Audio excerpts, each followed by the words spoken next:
at what is going on this week in the news. We begin with an update on a story we reported earlier this week. Pope Francis's encyclical on the environment, Laudato Si, Praised Be, will be released June 18th. Previously, the head of the Vatican Publishing House had announced that the encyclical would be released June 16th.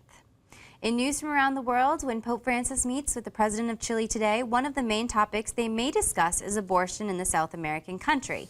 That's because of the Women in White for Life. Rome Reports has more on the group and their fight. They want to repeat this silent gesture in St. Peter's Square. It is in memory of all the women who had abortions and the babies who never had a chance to be born. They are called Women in White for Life. Since January, they have been lobbying the Chilean parliament to not legalize abortion. It's called abortion with restrictions. They would allow abortion for 3 reasons: rape, for a non-viable pregnancy, or for risk to the mother. It seems to me that this is truly born of ignorance and a lack of knowledge about how abortion hurts a woman. The Pope will meet tomorrow with the president of Chile, Michelle Bachelet. The meeting inspired the group to bring this petition to her. I'd like to tell our president the first thing I thought of is the pain that this signifies. I would appeal to her as a woman and as a mother. Women in White for Life works with various associations that help pregnant women and women who had an abortion. They know the consequences of this practice very well. Abortion kills. It kills you. There are many consequences after abortion, psychological consequences and also physical ones. Many women are left sterile after procedures go wrong. For those reasons, these women have asked politicians who seek to legalize abortion to instead help mothers who lack the resources to raise their children. They said that helping these women, not ending a baby's life, is the solution to the situation. In news from Italy, a Rome parish took 50 homeless and poor people on a pilgrimage to see the Shroud of Turin June 4th, and it's all thanks to Pope Francis. His Holiness provided the funds for the journey and has provided for another Rome parish to do the same. Archbishop Konrad Kujewski, the papal almoner, said the Pope supported the pilgrimages as part of the preparation for his own trip to Turin later this month to venerate the Shroud. The Pope addressed pilgrims at the Vatican just before the exhibition of the Shroud. He said he hoped it would help us all find the merciful face of God in the faces of our brothers and sisters, especially those of us who suffer most. And finally in the news, St. Peter's Square was packed for Pope Francis's weekly general audience.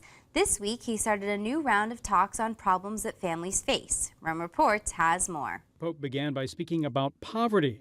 He mentioned the poor families who populate the outskirts of megacities, those who suffer because of unemployment, and those who feel the consequences of war, which he called the mother of all poverty.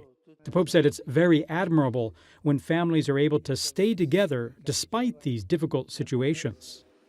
Questa elezione però non deve giustificare la nostra indifferenza, ma semmai aumentare la nostra vergogna, che ci sia tanta povertà. Invece noi dovremmo inginocchiarci davanti a queste famiglie che sono una vera scuola di umanità che salva le società dalla barbarie.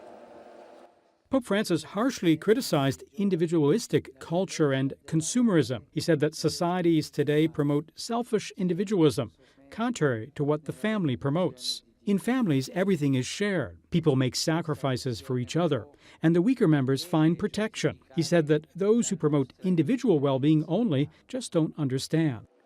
Il fatto irrita quei pianificatori del benessere che considerano gli affetti, la generazione, i legami familiari come una variabile secondaria della qualità della vita. Non capiscono niente. Governments should help promote civil ethics that protect the family from poverty, said the Pope. He added that the Church must also set an example. La Chiesa è madre e non deve dimenticare questo dramma dei suoi figli. Anch'essa deve essere povera per diventare feconda e rispondere a tanta miseria. At the conclusion of the general audience, Pope Francis expressed his closeness with families who lost loved ones in the recent cruise ship disaster in China. The passenger ship Eastern Star, with more than 400 people aboard, capsized in rough weather on Monday while navigating the Yangtze River. Pope Francis offered his prayers for the victims and their families.